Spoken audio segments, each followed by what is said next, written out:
শরীফ আপনার কাছে আসবো, একটু সময় দিবেন জি একেবারে শেষের দিকে। আচ্ছা, শেষের দিকে। প্রথমত আমার ধারণা যে শিশির আসলে তার সাথে যারা বসে কথাগুলো মনোযোগ দিয়ে শোনে না।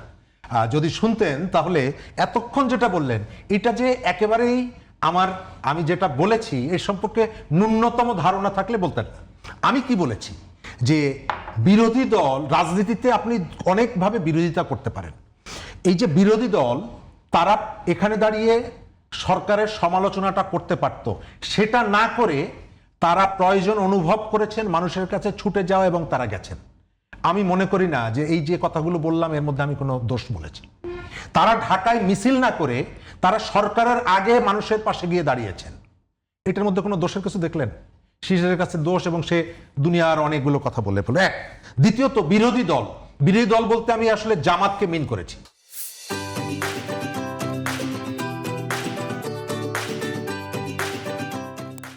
আমি এনসিপি কে মিন করিনি কেন? কারণ আমরা শুনেছিলাম এনসিপি এবং জামাত তাদের যে ঐক্য এটা কেবল নির্বাচনী ঐক্য। আমরা বিশ্বাস করি যে এনসিপি তার সতীত্ব রক্ষার জন্য এখান থেকে বেরিয়ে গিয়ে স্বতন্ত্র রাজনীতি করবে। বাংলাদেশের মানুষ এনসিপিকে সেখানে এখন পর্যন্ত এনসিপিকে যারা সম্ভাবনাময় শক্তি মনে করে তারা সেটি দেখতে চায়। সেই কারণে আমি জামাত এবং এনসিপিকে একসাথে কখনোই যুক্ত করতে চাই না। আমি বিরোধী দল বলতে জামাতকে ফোকাস করি। এক। দ্বিতীয়ত ইরান এবং আমেরিকার কূটনৈতিক সম্পর্ক, হ্যাঁ এটি থাকতেই পারে। কিউবার সাথে আমেরিকার কূটনৈতিক সম্পর্ক থাকতে পারে, কিন্তু মাখামাখি না। আমার জাতীয় সংসদের ভবনের সামনে ওই জায়গাটায় সরকারের বাইরে এবং সাবেক মন্ত্রী এমপিদের জানাজা ছাড়া আর কাউকে ওখানে প্রোগ্রাম করতে দেওয়া হয় না। সেখানে আপনি আমেরিকার পতাকা তুলে দিয়ে আপনি যে আয়োজন করলেন, আলোচনার বিষয়টা হচ্ছে ওই জায়গাটা, আপনি যে স্টেজটা তাকে দিলেন, আপনি যে স্পেসটা তাকে দিলেন।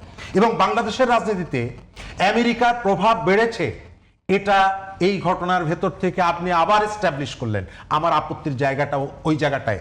সবার আগে বাংলাদেশ যদি বলেন তাহলে ওই যেটা হয়েছে এটি না হওয়াটা ভালো ছিল।